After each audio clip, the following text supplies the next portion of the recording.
కాంగ్రెస్ మాటల ప్రభుత్వం కాదు చేతల ప్రభుత్వం అని వరంగల్ పార్లమెంట్ సభ్యురాలు కడియం కావ్య అన్నారు. 15 ఏళ్ల నుండి పెండింగ్ ఉన్న మామ్నూర్ ఎయిర్పోర్ట్ పనులను ముఖ్యమంత్రి రేవంత్ రెడ్డి గారు పట్టుదలతో సాధించి చూపించారని తెలిపారు.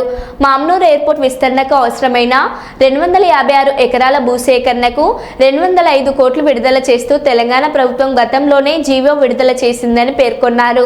ఎయిర్పోర్ట్ కట్టడానికి సంబంధించి డిజైన్లతో కూడిన డిపిఆర్ సిద్ధం చేయాలని ఎయిర్పోర్ట్ అథారిటీకి రోడ్లు భవనాల శాఖ లేఖ రాసిందన్నారు. మామ్నూర్ ఎయిర్పోర్ట్ నిర్మాణానికి అడ్డంకిగా ఉన్న 150 కిలోమీటర్ల ఒప్పందాన్ని జిఎంఆర్ఓ సంస్థకు రాష్ట్ర ప్రభుత్వం ప్రత్యేక చర్చలు జరిపి ఇటీవల నో ఆబ్జెక్షన్ లెటర్ తీసుకొచ్చారన్నారు. కాకతీయ మెగా టెక్స్టైల్ ఇతర పారిశ్రామిక అభివృద్ధికి మామ్నూర్ ఎయిర్పోర్ట్ ఎంతగానో ఉపయోగపడుతుందని తెలిపారు. 2-3 ఏళ్లలో వరంగల్ ప్రజలకు ఎయిర్పోర్ట్ అందుబాటులోకి వస్తుందని ఎంపీ అన్నారు.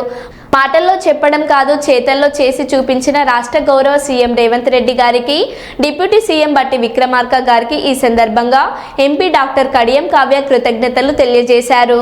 మధ్య ఉన్న ఒప్పందం ప్రకారం 150 కిలోమీటర్ల పరిధిలో ఉన్న ఎయిర్పోర్ట్కి మనకి ఏమంటారో శాంక్షన్ అవ్వదు.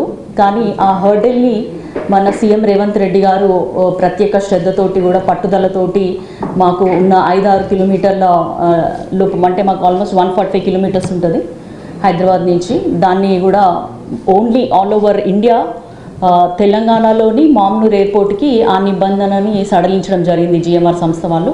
ఒక్కసారి ఆ హర్డిల్ బయటికి రాగానే మన కేంద్రం గ్రీన్ సిగ్నల్ ఇచ్చింది. ఇప్పుడు ఆల్రెడీ 950 కోట్ల 50 ఎకరాల ల్యాండ్ ఎక్విజిషన్ కావాలి. దాంట్లో ఆల్రెడీ 696 ఎకరాలు ఎయిర్పోర్ట్ అథారిటీ చేతిలో ఉంది. మిగతా 253 ఎకరాల కోసము ఇప్పుడు వెయిట్ చేస్తున్నాము. దానికోసం కూడా 205 కోట్లు విడుదల చేయడం జరిగింది సీఎం గారు. అట్లాగే కాకుండా ఎందుకంటే ఎయిర్పోర్ట్ ఎందుకు అంటే మనకి కాకతీయ మెగా టెక్స్టైల్ పార్క్ ఉంది. అక్కడ సౌత్ కొరియా వాళ్ళు ప్రత్యేకంగా మేము ఇక్కడ ఇండస్ట్రీస్ పెట్టాలనుకుంటున్నాము, మాకు ఎయిర్పోర్ట్ సౌకర్యం కావాలి, మాకు ఎయిర్వేస్ ట్రావెలింగ్ చేస్తే మాకు టైం సేవ్ అవుతుంది అంటే ఆ ఉద్దేశంతో కొత్త ఇండస్ట్రీస్ వచ్చి అక్కడ పెట్టుబడులు పెడతాయన్న ఉద్దేశంతో వాళ్ళ కోసము ప్లస్ ఎన్నో ఏళ్ళ వరంగల్ ప్రజల కళ కోసము నెరవేర్చడానికి మామ్నూర్ ఎయిర్పోర్ట్కి గ్రీన్ సిగ్నల్ రావడము, ల్యాండ్ ఎక్విజిషన్ పనులు జరుగుతున్నాయి. అది కూడా దాదాపు 2 నుంచి 3 సంవత్సరాల లోపు ఎయిర్పోర్ట్ పూర్తి స్థాయిలో నిర్మించబడుతుంది అని మీకు అందరికి తెలియజేసుకుంటున్నాను. అదే కాకుండా నిన్న కూడా ఒక 2 డేస్ కింద ఒక 3 మంత్రులు, 2 కిరణ్ అన్న, నేను ఎంపీలము కలిసి మన కేంద్ర రైల్వే మంత్రి గారిని కలిసి కాజ్పేట్కి డివిజన్ ఇవ్వడమని కోరడం జరిగింది. దాదాపు ప్రతి నియోజకవర్గంలో 3500 ఇందిరమ్మ ఇళ్ళకి ఫేజ్ 1లో బెనిఫిషియరీస్ లిస్ట్ కూడా తయారవుతుంది. అవి కూడా తొందరలోనే అందుబాటులోకి వస్తాయని మీ అందరికి తెలియజేసుకుంటూ మా సీఎం గారికి ఇక్కడున్న ప్రజాప్రతినిధులందరికీ కూడా ధన్యవాదాలు తెలియజేసుకుంటున్నాం. Thank you.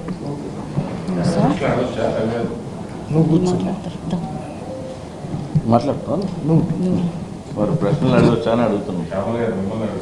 నన్ను కాదు, నేను ఇంకా మొదలే పెట్టలేదా.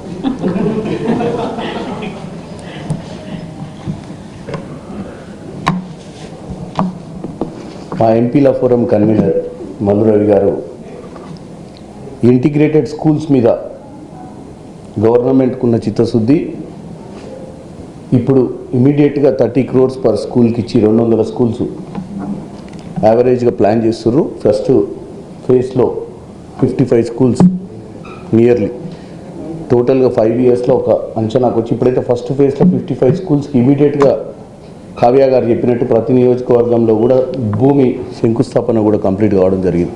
ల్యాండ్ ఐడెంటిఫికేషన్స్ అయిపోయినాయి. ఇప్పుడు ఫైనాన్షియల్ శాంక్షన్గా జీవో కూడా వచ్చింది. సో ఇమీడియట్గా వర్క్, ఎందుకంటే విద్యను గత 10 ఏళ్ళ బీఆర్ఎస్ పాలనల దాఖలాలు మనం చూసినాం.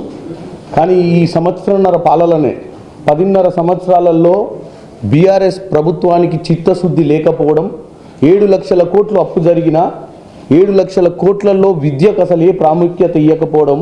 ఇప్పుడు వచ్చిన ప్రభుత్వంలో మీ అందరికీ తెలుసు అప్పుల రాష్ట్రంగా ఉందని నిర్మలా సీతారామన్ గారే చెప్పారు.